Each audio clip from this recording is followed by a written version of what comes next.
আসসালামু আলাইকুম। আমি আজকে এসেছি রবি ঠাকুরের কুঠিবাড়ি পতিসরে। এটি নওগাঁ জেলার ৩৬ কিলোমিটার দূরে আত্রাই উপজেলায় অবস্থিত। এর কিছু ইতিহাস রয়েছে। আজকের এই ভিডিওতে আমি আপনাদেরকে একটু ইতিহাসগুলো জানানোর চেষ্টা করব।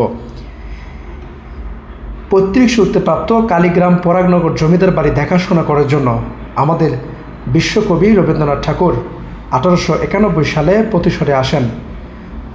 জমিদার বাড়ি দেখাশোনার জন্য এলেও প্রকৃতি এবং মানবপ্রেমী কবি অবহেলিত পতিসর এলাকার মানুষের জন্য একটি দাতব্য চিকিৎসালয় এবং শিক্ষা প্রতিষ্ঠান সহ অনেক জনহিতৈষী কাজ করেছেন এই পতিসরে। এখানকার কৃষকের জন্য তিনি যে নোবেল পুরস্কার পেয়েছিলেন তার ১,০৮,০০০ টাকা দিয়ে একটি কৃষি ব্যাংক স্থাপন করেছিলেন। চলুন এই কুঠিবাড়ির ভিতরে রবি ঠাকুরের ব্যবহৃত কি কি জিনিসপত্র আছে সেগুলো আপনাদেরকে একটু দেখিয়ে নিয়ে আসি। ভিডিওটি শুরু থেকে শেষ পর্যন্ত দেখুন। এটি সেই যুগের একটি ওয়ারড্রব।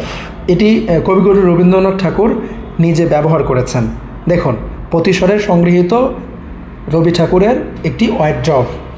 ওয়ারড্রবটি আপনার ভিতরে ঢুকলেই হাতের বাম পাশে ঢুকতেই প্রথমেই ঘরটিতেই পাবেন। এরপরে রয়েছে দেখুন কবিগুরু রবীন্দ্রনাথ ঠাকুরের ব্যবহৃত দেয়াল ঘড়ি আপনারা দেখতে পাচ্ছেন। তার কিছু নিজের লেখা কিছু কাগজও রয়েছে এখানে কিন্তু আরও কিছু রয়েছে। এই যে দেখেন এই কেটলি, এটাতেই কিন্তু রবি ঠাকুর চা বানিয়ে খেতেন। এটি হচ্ছে দেয়াল ঘড়ি। এই দেয়াল ঘড়ি কিন্তু রবি ঠাকুরের ঘরে লাগানো ছিল। এটার বয়স হবে ১৮৯০-৯৫ সালের।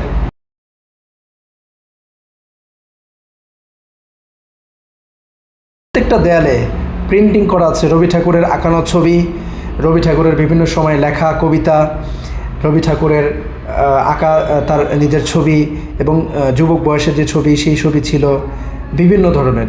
এটি রবি ঠাকুরের একটি বোট। এই বোটে কিন্তু রবি ঠাকুর নিজ আদলে তৈরি করেছিলেন। সেটি কিন্তু এখনও সংগৃহীত অবস্থায় রয়েছে। সবথেকে আমার কাছে আশ্চর্য লেগেছে যে এত আগের যে আসবাবপত্রগুলো এখনও রয়েছে। এটি কিন্তু রবি ঠাকুরের খাট। এই খাটে রবি ঠাকুর ঘুমিয়েছেন। এটা তো আমি যখন দেখলাম তখন তো আশ্চর্য হয়ে গেলাম। সবথেকে বড় কথা, এখানে কিন্তু ভিডিও করার অনুমতি নেই। আমার পরিচয় দিয়েছি, ঢুকে সেখানে ভিডিওটি করতে সক্ষম হয়েছে। এটি রবি ঠাকুরের হাতের লেখা। এটি আমাদের কবির একটি অ্যালবাম।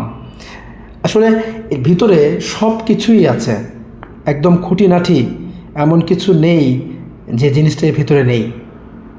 অনেক স্মৃতি, রবি ঠাকুরের অনেক স্মৃতি রয়েছে, প্রিন্টিংগুলো রয়েছে যেগুলো মনে হচ্ছে এত সুন্দর করে সাজানো।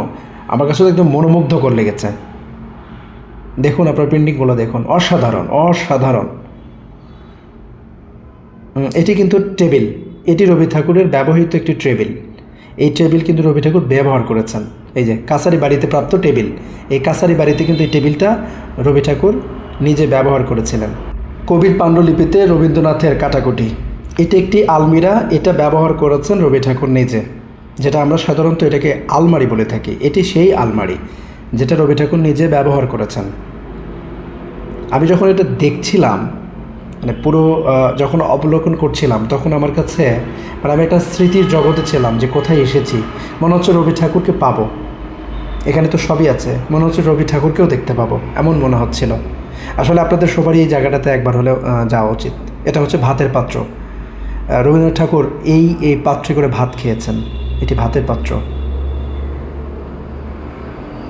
এটা রবীন্দ্রনাথ ঠাকুরের হাতের লেখা, এগুলো সব স্মৃতি করে রাখা হয়েছে। আসলে এখানে না আসলে আপনারা বুঝতে পারবেন না। আপনাদের সবারই একবার হলে এখানে আসা উচিত। এই যে এটা একটি নোঙর, এটা বোটের নোঙর। এর আগে আপনারা যে বোটটা দেখলেন এটা কিন্তু সেই বোটের নোঙর। বোটটা উনি করেছেন। এটা হচ্ছে বাথ ট্যাপ, এর মধ্যে কিন্তু গোসল করেছেন রবি ঠাকুর নিজে। আর পাশে আরেকটা জিনিস দেখতে পাচ্ছেন, এই যে এই চেয়ারটাতেই আমাদের বিশ্বকবি রবীন্দ্রনাথ ঠাকুর এখানে কিন্তু বসেছিলেন। এই চেয়ারটাই ব্যবহার করতেন। এখানে চেয়ারে বসে তিনি গান শুনতেন। আগে তো কলের গান ছিল। এটি হচ্ছে রবীন্দ্রনাথ ঠাকুরের সেই কলের গানের, এটা কিন্তু ফাল। আপনারা সবাই জানেন যে কলের গান যখন চলে তখন কিন্তু ফলা লাগে। এটা হচ্ছে সেই লাঙ্গলের ফলা। এই ফলা কিন্তু তিনি ব্যবহার করতেন।